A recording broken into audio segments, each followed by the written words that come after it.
الحمدللہ رب العالمین والصلاة والسلام علی سید الانبیاء والمرسلین ان اللہ وملائکتہ یصلون علی النبی یا ایہا الذین آمنوا صلوا علیہ وسلموا تسلیما اللہم صلی علی سیدنا ومولانا محمد وعلی آل سیدنا ومولانا محمد وبارک وسلم۔ الحمدللہ عز و جل، آج ہم امام بخاری نے بخاری شریف میں جو پہلی حدیث پاک روایت فرمائی ہے، انشاءاللہ عز و جل اس روایت پاک کو ہم سنیں گے۔ امام بخاری سند کو نقل فرماتے ہیں، فرمایا حدثنا حمیدی قال حدثنا سفیان قال حدثنا یحیی بن سعید الانصاری قال اخبرنی محمد بن ابراہیم التیمی انہ سمع علقمۃ بن وقاص اللیثی یقول سمعت عمر بن الخطاب علی المنبر یقول۔ حضرت امام بخاری فرماتے ہیں ہمیں حمیدی نے، اور حمیدی کون تھا؟ عبداللہ بن زبیر ان کا اصل نام ہے، ہمیں حدیث بیان کی، اور وہ فرماتے ہیں ہمیں حدیث بیان کی حضرت سفیان نے۔ سفیان کون ہے؟ حضرت سفیان بن عیینہ، انہوں نے ہمیں حدیث بیان کی، اور وہ فرماتے ہیں ہمیں یحییٰ بن سعید نے حدیث بیان کی، اور وہ فرماتے ہیں ہمیں محمد بن ابراہیم تیمی نے حدیث بیان کی۔ محمد بن ابراہیم نے فرمایا کہ انہوں نے سنا حضرت علقمہ بن وقاص اللیثی سے، وہ فرماتے ہیں کہ میں نے سنا حضرت عمر بن خطاب رضی اللہ تعالی عنہ سے منبر پر۔ آپ نے فرمایا کہ سمعت رسول اللہ صلی اللہ علیہ وسلم، میں نے کریم آقا صلی اللہ تعالی علیہ وسلم سے سنا، حضور نے فرمایا انما الاعمال بالنیات، کہ بے شک اعمال کا جو دار و مدار ہے وہ نیتوں پر ہے، وانما لامرئ ما نویٰ، ہر ایک کے لیے وہی ہے جس کی وہ نیت کرتا ہے۔ فمن کانت ہجرتہ الی دنیا یصیبها او الی امرأۃ ینکحها فہجرتہ الی ما ہاجر الیہ، فرمایا کسی نے اگر جو ہجرت کرے دنیا کو پانے کے لیے تو وہ اس کو پا لے گا، یا وہ ہجرت کرے کسی عورت سے نکاح کے غرض سے تو فرمایا اس کی ہجرت اسی طرف ہے جس طرف اس نے ہجرت کی۔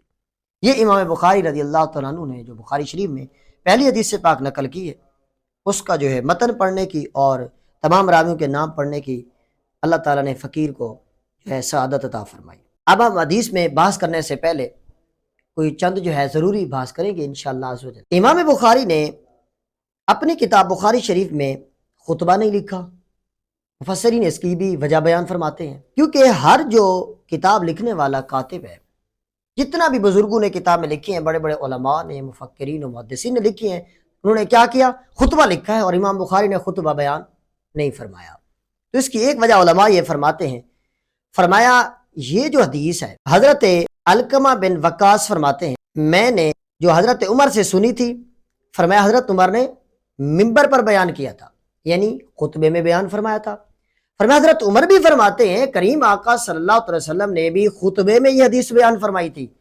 تو فرمایا اب جب وہ حدیث جس کو حضور نے بھی خطبے میں بیان فرمایا اور حضرت عمر نے بھی خطبے میں بیان فرمایا، فرمایا تو بخاری نے جب اس حدیث کو نقل کیا تو فرمایا کتاب میں خطبے کی ضرورت نہیں ہے، بلکہ میں حضور کی اقتداء کرتے ہوئے حضرت عمر پاک رضی اللہ تعالیٰ عنہ سے فیض لیتے ہوئے میں بھی خطبہ ذکر نہیں کرتا، بلکہ اس حدیث کو ذکر کر دیتا ہوں جو کہ خطبے میں ذکر کی گئی، اس لیے مجھے خطبے کی جگہ پر یہ کیا ہے؟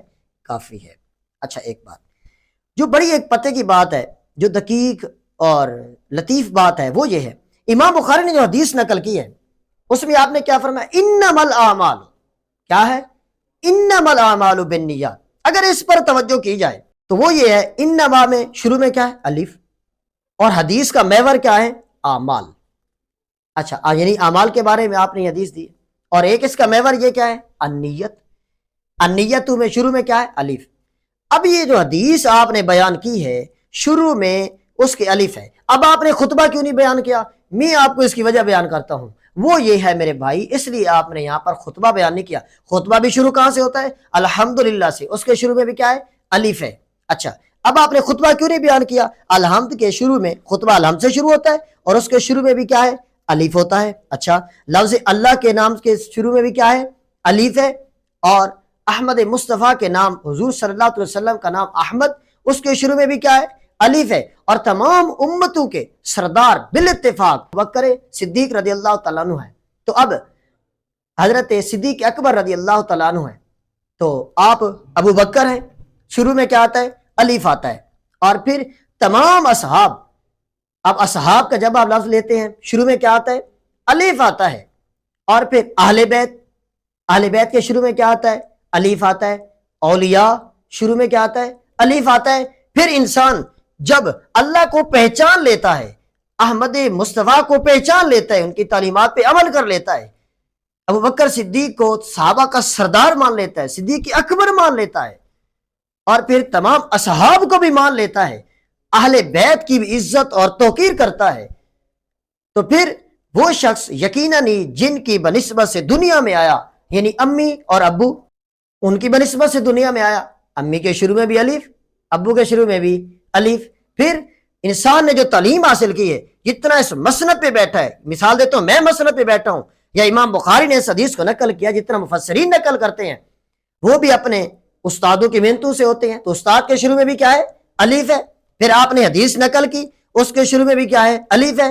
خطبے کے شروع میں بھی الف ہے۔ اور اس کے بعد آپ نے ہمیشہ بندہ جو کتاب لکھتا ہے اخلاق سے لکھتا ہے، اخلاص سے لکھتا ہے، تو اخلاص و اخلاق کے شروع میں بھی کیا ہے؟ الف ہے۔ اور پھر آپ نے جو حدیث کو محور بنایا اعمال کو، اس کے شروع میں بھی کیا ہے؟ الف ہے۔ اور پھر النیت کو ذکر کیا، اس کے شروع میں بھی کیا ہے؟ الف ہے۔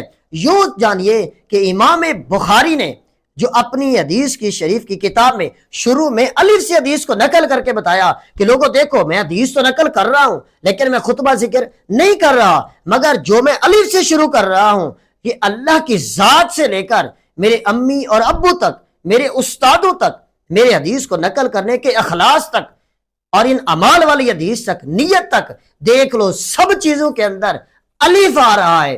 اور اللہ کا ذکر کرنا یہ بھی خطبہ ہو گیا، احمد مصطفیٰ کا ذکر کرنا یہ بھی تو خطبہ ہے۔ پھر آپ نے فرمایا ایک بات کو دیکھو، جس حدیث کو میں نے نقل کیا الف سے شروع کیا، الف ابتدا میں آتا ہے، اور ابتدا کے شروع میں کیا ہے؟ الف ہے۔ تو یوں سمجھ لو امام بخاری نے خطبہ اس لیے ذکر نہیں کیا تاکہ عقل مند، دانشور اور علماء اس چیز کو سمجھ لیں کہ امام بخاری نے اپنی حدیث کو ان تمام نسبتوں سے، یہ نسبتیں بھی الف سے شروع ہوتی ہیں، اور آپ نے فرمایا میں نے بھی الف سے شروع کیا تاکہ سب لوگ یہ سمجھ لیں میری حدیث میں اور میری کتاب کے شروع میں خطبے کی حاجت نہیں ہے، بلکہ میں نے الف لکھ کر تمام طرح سے خطبے کو ادا کر لیا۔ اس لیے امام بخاری نے اپنی کتاب میں خطبہ نہیں لکھا بلکہ الف سے حدیث کو شروع کر دیا۔ اب یہ حدیث اتنا جامع ہے، اتنا جامع ہے کہ اس کے بارے میں امام احمد بن حنبل آپ فرماتے ہیں، امام احمد بن حنبل امام بخاری کی پہلی حدیث کے بارے میں فرمایا، آپ نے فرمایا اصول اسلام 3 ہے۔ اصول اسلام کتنا ہے؟ 3 ہے۔ فرمایا ان میں سے ایک کیا ہے؟ انما الاعمال بالنیات، یعنی بخاری کی پہلی حدیث ہے۔ اچھا، اور امام شافعی رضی اللہ تعالیٰ عنہ فرماتے ہیں، اور آپ نے فرمایا جو امام بخاری نے اس حدیث کو نقل کیا نا، انما الاعمال بالنیات، یعنی بخاری کی پہلی حدیث کو، آپ نے فرمایا یہ حدیث اتنا جامع ہے، اتنا جامع ہے، فرمایا 70 مسئلے مسائل کے جو باب ہیں، یعنی فقہ کے جو 70 باب ہیں، فرمایا اس حدیث سے کھلتے ہیں۔ اس لیے امام بخاری نے اس کو پہلے ذکر کیا اور فرمایا یہ کیا ہے؟ اتنا جامع حدیث ہے۔ اور امام ابو داؤد، یہ بھی سیاستہ کے جو ہے مصنف ہیں، آپ نے فرمایا کہ فقہ کا جو مدار ہے وہ 5 حدیثوں پر ہے۔ آپ اندازہ لگائیں، فرمایا کتنی حدیثوں پر ہے؟ 5 حدیثوں پر ہے۔ اور فرمایا ان 5 حدیثوں میں سے ایک حدیث کیا ہے؟ یہی حدیث ہے پہلی انما الاعمال بالنیات والی، جس کو امام بخاری نے اپنی کتاب میں پہلی حدیث ذکر فرمایا۔ اور بعض جو ہے بزرگ فرماتے ہیں، علماء فرماتے ہیں، اسلام میں اگر کسی شخص نے انما الاعمال بالنیات والی حدیث کو سمجھ لیا، فرمایا ہر وہ کام جس کو وہ عادت کے طور پر کرتا ہے اس کو وہ عبادت بنا سکتا ہے۔ مثال دیتا ہوں میں نیت کی، کہ نیت کس طرح ہمیں عبادت اور عادت کے درمیان میں نیت فرق لاتی ہے۔ مثال دیتا ہوں، روزانہ اٹھ کے ہم نہاتے ہیں تو یہ ہماری کیا ہے؟ عادت ہے۔